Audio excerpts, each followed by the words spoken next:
Bike जो है मेरी पूरी एक्सेसराइज है, तो this is like touring ready bike. तो इसके लिए मैंने खर्चा क्या किया है और कौन से ऐसे एक्सेसरीज है जो आपको डेफिनेटली बाइक में लगानी चाहिए। तो मुझे सबसे खराब लगी थी इस बाइक के बारे में वो इसका राइडिंग पोजीशन। यार इसका जो हैंडल बार है ना वो एकदम छोटा है, लो भी सेट है कि यार, तो थोड़ा सा लैग है, तो उसका जो एक्सेलरेशन का परफॉर्मेंस है वो इतना अच्छा नहीं है। यार अगर आप गाड़ी खरीद रहे हो और आप मुड़ के बाइक की तरफ नहीं देख रहे हो पार्क करने के बाद, तो I think you have bought the wrong bike. ये ब्रेक्स जो है वो एकदम हॉट टॉपिक है। आपने सुना होगा कि बहुत सारे ऑनलाइन रिव्यूज में लोग बोलते हैं कि यार ट्रायम्फ की जो ब्रेक्स है वो इतने अच्छे नहीं है लोगों के। इसके साथ मैंने गोरिल्ला भी कंसिडर की थी for some time, but I think gorilla का जो इंजन है वो इतना रिफाइन नहीं है जितना स्पीड 400 का है।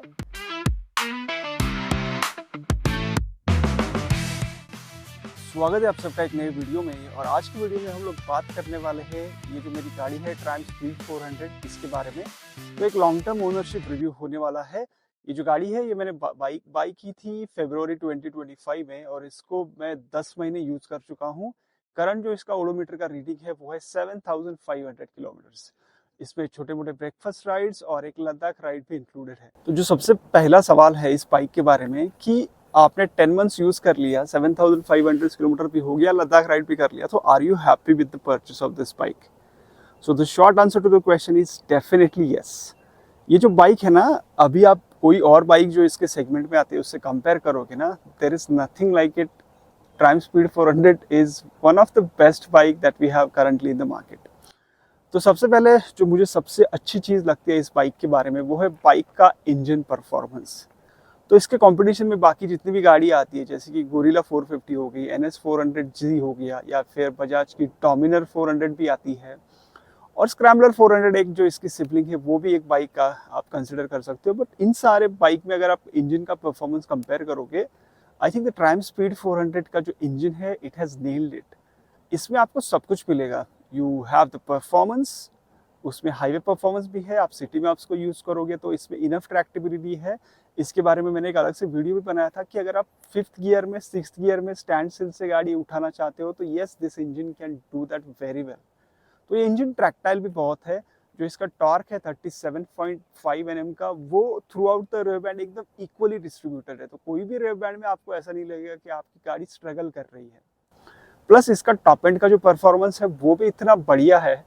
सो 40 PS का पावर ये बाइक जनरेट करती है। जो आप हाईवे हिट करोगे तो आपको पता चलेगा इसका ट्रू नेचर, ट्रू पोटेंशियल क्या है। क्योंकि आप लो रेव पे इसको चलाते हो तो यू मे फील कि यार this is nothing like it, but जैसे RPM बढ़ता है and you hit the highway, this bike का जो नेचर है ना वो कम्प्लीटली चेंज हो जाता है। So I am very happy with the engine.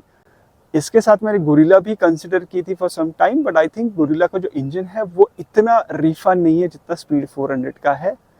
तो yes, engine is the main character which I like.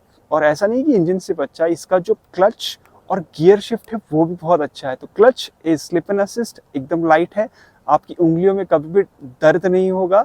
मैंने ये बाइक को 1 डे में 700 किलोमीटर चलाया था, उसके बाद भी there has been no pain in the fingers. और जो गियर शिफ्ट है, आप देखिए मैंने 7500 किलोमीटर जो बाइक चलाई है, इसमें मुझे कभी भी ऐसा नहीं लगा कि गियर शिफ्ट मेरे अटक रहे हैं। सो फर्स्ट गियर, सेकंड, 6, कोई भी गियर में आप चलाओगे, गियर बॉक्स इतना स्लीक परफॉर्म करता है ना। और ये चीज़ आपको हाईवे पे पता चलेगी जब आप क्विक शिफ्ट करते हो, जैसे कि 5th से लेके 6 में जा रहे हो तो एकदम सडन वो गियर ये होता है और कभी अटकने का इशू भी नहीं है। सो आई थिंक जो की USP है इस बाइक का वो है इसका इंजन और क्लच, और इसका जो गियर है वो ये इतने अच्छे कॉम्बिनेशन में काम करते हैं कि there is not a single regret that I have about the performance of the engine.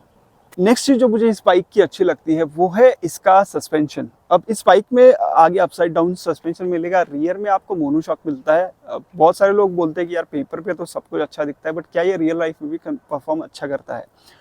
तो खराब रास्तों पे yes, it absorbs the bump really well, और हाईवे पे स्टेबिलिटी भी इस बाइक की बहुत अच्छी है। तो सस्पेंशन मेरे ख्याल से again this is one of the key factor of the Triumph speed 400। It has an excellent all rounder performance. और जो इसके ब्रेक्स है, अब ब्रेक्स जो है वो एकदम हॉट टॉपिक है। आपने सुना होगा कि बहुत सारे ऑनलाइन रिव्यूज में लोग बोलते हैं कि यार ट्रायम्फ की जो ब्रेक्स है वो इतने अच्छे नहीं है, लोगों के ब्रेक पैड्स 2000-3000 किलोमीटर खराब हो जा रहे हैं। तो आई थिंक जो ट्रायम्फ की जो करंट ऑफरिंग है ना, जैसे कि स्पीड 400 है, उसमें स्पीड 400 के ब्रेक्स ही सबसे ज़्यादा अच्छे हैं, क्योंकि इसमें आगे सिंटर्ड ब्रेक पैड्स आते हैं। रियर में तो आपको खैर ऑर्गेनिक ही मिल जाएंगे, बट 7500 किलोमीटर्स में मैंने पीछे के ब्रेक पैड्स चेंज किए हैं। फ्रंट वाला इज स्टिल गोइंग स्ट्रॉन्ग। अब अगर आप स्क्रैम्बलर या फिर एक्सी की तरफ जाते हो तो आई थिंक उसमें फ्रंट में इन्होंने ऑर्गेनिक ब्रेक पैड्स दिए हैं और वो ब्रेक पैड्स खराब होते हैं, but I think Triumph speed 400 absolutely no issue in the braking. तो अब बात करते हैं नेक्स्ट चीज जो है सबसे ज्यादा अच्छी लगने वाली चीज इसकी कौन सी है। तो आई थिंक ट्रायम्फ स्पीड 400 की मुझे सबसे ज्यादा चीज अच्छी लगती है वो है इसका लुक्स। यार अगर आप गाड़ी खरीद रहे हो और आप मुड़ के बाइक की तरफ नहीं देख रहे हो पार्क करने के बाद, तो I think you have bought the wrong bike. So looks बहुत मैटर करते हैं लोगों के लिए। मैं एकदम 100% सेटिस्फाइड हूँ with the looks of the speed 400। Next चीज जो मुझे सबसे ज्यादा अच्छी लगती है इर्रिस्पेक्टिव ऑफ कौन सी बाइक आप चला रहे हो, वो है इसका राइड बाय वायर थ्रॉटल का रिस्पॉन्स। अब राइड बाय वायर जिसने एक्सपीरियंस किया है ना, उसको पता चलेगा कि ये कितनी एडिक्टिव चीज है। मतलब मैंने स्पीड 400 चलाने के बाद जो हार्ले डेविडसन की X440 है उसको भी चलाया है, सुपर मीटियोर भी थी मेरे ग्रुप में, रॉयल एनफील्ड की तो खैर मैंने सारी ही गाड़ियाँ चलाई है, होंडा की भी काफ़ी गाड़ियाँ चलाई है, जावा 42 FJ भी है, इनफैक्ट जो कॉन्टिनेंटल GT है रॉयल एनफील्ड की वो भी चलाई है। बट जब आप उसको इनिशियली आप चलाते हो ना, आपको इन सब गाड़ियों में ऐसा लगता है कि यार वो थोड़ा सा लैग है, तो उसका जो एक्सेलरेशन का परफॉर्मेंस है वो इतना अच्छा नहीं है। यस, राइड बाय वायर एक बार आपने टेस्ट कर लिया, then there is no turning back, instant throttle response आपको मिलता है and then you will get addictive to that thing. So yes, I think मुझे जो सबसे अच्छी बात लगती है उसकी वो है इसका ride by wire technology. Next चीज जो मुझे सबसे ज़्यादा अच्छी लगी इसकी वो है इसके सेफ्टी फीचर्स के बारे में। तो क्या है ना, इसमें आई थिंक ये सेगमेंट में this is the only bike that comes with the engine immobiliser. तो इमोबिलाइजर एकदम सिंपल टेक्नोलॉजी है, जो आपकी इंजन का की है उसमें वो रेडियो फ्रीक्वेंसी ट्रांसमिट करता है। आपकी जो की है उसके अंदर एक चिप लगा हुआ है, तो इसका मतलब ये है कि ओरिजिनल की जो होती है उसी से आपकी गाड़ी स्टार्ट होगी। अब देखिए, मैंने जितने भी लंबे राइड किए हैं, जब भी ऐसी चीज़ होती है कि मुझे गाड़ी पार्क करके कहीं पे जाना है ना, मुझे वो टेंशन नहीं रहती कि कोई शायद आके मेरी गाड़ी कहीं चुरा ना ले, क्योंकि मुझे पता है जो मेरी गाड़ी है वो सिर्फ मेरे ओरिजिनल की से ही स्टार्ट होगी। अब आप सोचिए, आप 4 लाख की गाड़ी ले रहे हो और कोई भी अगर आके उसको आराम से वायर कट करके स्टार्ट करके चुरा के लेके जाएगा, तो आपको कैसा लगेगा? You'll feel very bad about it because security, safety is main concern। हर कोई अपनी बाइक को उतना ही प्यार करता है, और एक बार अगर आपकी बाइक चोरी हो गई, खास करके इंडिया में, तो उसके मिलने के चांसेस ना के बराबर है। ये छोड़िए, एक आपने किस्सा सुना होगा जो KTM 390 एडवेंचर है एक बंदे की, जो इंग्लैंड मतलब यूके में वो बंदा गया था यहाँ से और उसकी बाइक चोरी हो गई। तो यार यूके जैसे जगह पे अगर बाइक चोरी हो रही है, इंडिया में तो आप सेफ्टी के बारे में सोच नहीं सकते हो।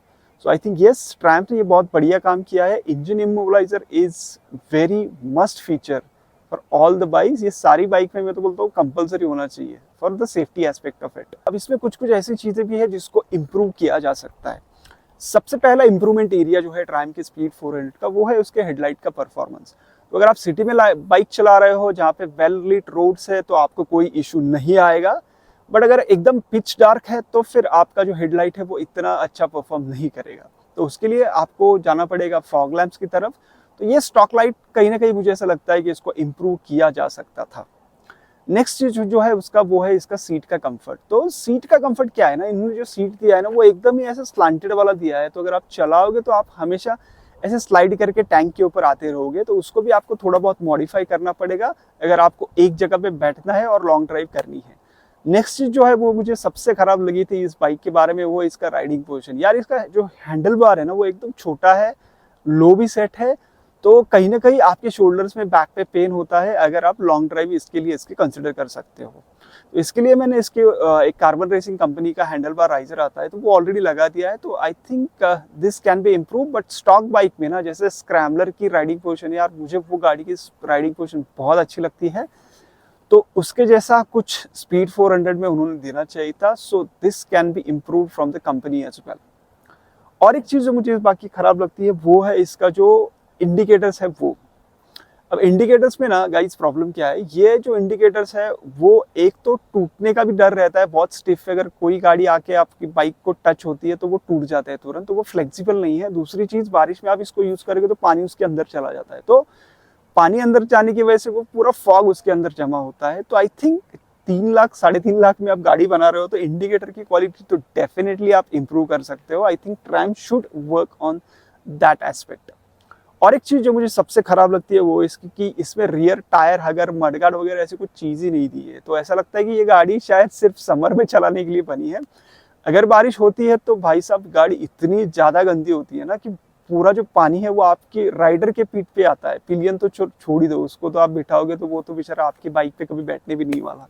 तो राइडर के लिए तो आई थिंक ट्रायम्फ ने कुछ एक अच्छा टायर अगर डिज़ाइन करना चाहिए जिससे पानी के स्प्लैशेस ना आए।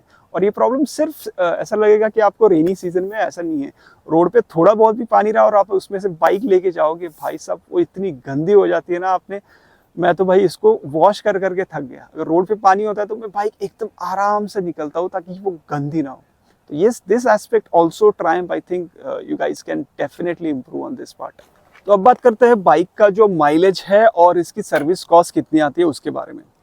तो बाइक का जो माइलेज है, जितना मैंने यूज़ किया, अगर मैं उसको सिटी में चलाता हूँ तो आई गेट समवेयर अराउंड 22, 23, 25 के बीच में।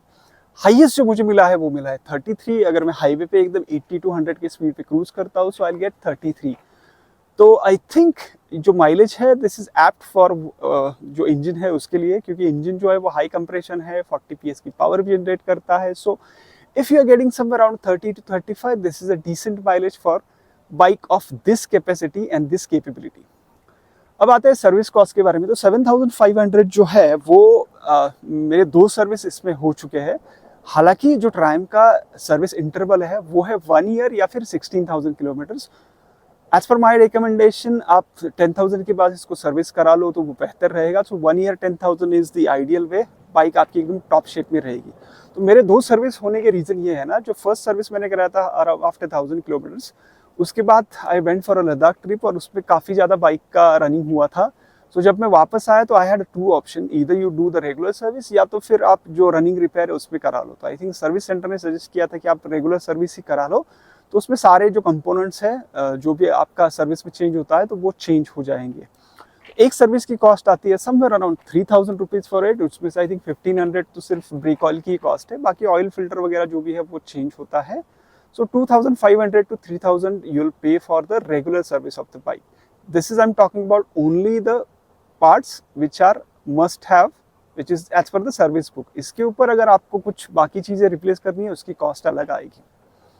तो इसमें मैंने जैसे बोला, मैंने रियर का ब्रेक पैड चेंज किया था। हालांकि रियर की ब्रेक पैड की कॉस्ट एकदम ही कम है, that some cost somewhere around 250 rupees, और उसको चेंज करोगे तो it will take somewhere around 400 rupees for that including the lever. Front का ब्रेक पैड हालांकि थोड़ा कॉस्टली है, ये जो है वो सिंटर्ड वाले आते हैं, बट इसका ब्रेकिंग परफॉर्मेंस भी बहुत बढ़िया है। तो फ्रंट का जो ब्रेक पैड है उसकी कॉस्ट आती है 2800 रुपीज़। आई थिंक 3000 रुपीज़ और something you will pay if you have to change the front brake pads. का जो लीवर है वो एडजस्टेबल लीवर आता है और इसकी अगर आप ट्रायम्फ का ओरिजिनल डालोगे तो उसकी कॉस्ट आती है 1500 रुपीज़। सो फ्रंट का जो लीवर है, yes it is a costly affair, आपको अराउंड 2000 रुपीज़ लग सकते हैं if you are going for it. But इसके अल्टरनेटिव्स भी है। आई थिंक NS400Z वगैरह जैसी बाइक से जो बजाज बनाता है उसका जो ब्रेक लीवर है, this is a direct fit for this one. So if you don't want to spend that much you can go for that as well. और एक चीज़ के बारे में बात करते हैं जो है इसकी एक्सेसरीज। तो यार बाइक जो है मेरी पूरी एक्सेसराइज है, तो this is like a touring ready bike. तो इसके लिए मैंने खर्चा क्या क्या किया है और कौन से ऐसे एक्सेसरीज है जो आपको डेफिनेटली बाइक में लगाने चाहिए। तो बाइक में मैंने लगाया था जो फ्रंट वाइजर है वो, leg guard, lower engine guard. तो ये पैकेज मैंने लिया था कंपनी की तरफ से, that costed me somewhere around 15,000 rupees for that. Headlight का परफॉर्मेंस इतना अच्छा नहीं है, so I went for the additional fog lamp जो है HJG कंपनी के। I paid 6,000 rupees for that. Seat मैंने मॉडिफाई कराया था लोकल जो भी सीट मॉडिफाई करते उनके यहाँ से, so that costed me somewhere around 300 rupees for that.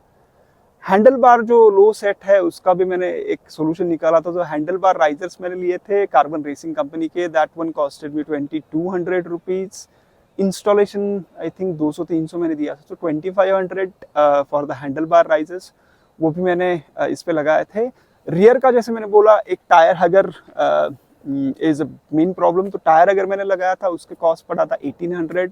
Installation पकड़ के आप 2100 मान सकते हो। सो 2100 का उसमें एक रियर का टायर अगर लगा हुआ है, और उसका जो टेल सेक्शन है वो पूरा मॉडिफाई किया है। तो स्टॉक बाइक जो आती है ना उसमें आप कोई भी बैग वगैरह लटकाना is just impossible. So Ladakh trip के पहले मैंने एक सैडल स्टे लगाया था, एक टॉप रैक लगाया था इसके ऊपर। तो जो सैडल स्टे है उस वो आता है लेजेंडरी कस्टम की तरफ। I think 3600 is the cost of that one. और जो टॉप रैक है again this is from legendary custom, और वो जो है उसकी कॉस्ट पड़ी थी आई थिंक 3000 रुपीज। एक बैकरेस्ट भी मैंने लगाया था बट रिसेंटली मैंने उसको रिमूव किया है। So backrest is also if you are looking for, वो भी लेजेंडरी कस्टम की तरफ से आता है और दैट कॉस्टेड 1500 रुपीज। इतना सब करने के बाद बाइक मेरी टूरिंग रेडी है। तो आप इसके ऊपर सामान ला दो, जहां निकलना है जाओ। This is absolutely beast. और हाईवे पे तो भाई साहब जो गाड़ी चलती है मतलब आपको मजा ही आ जाएगा।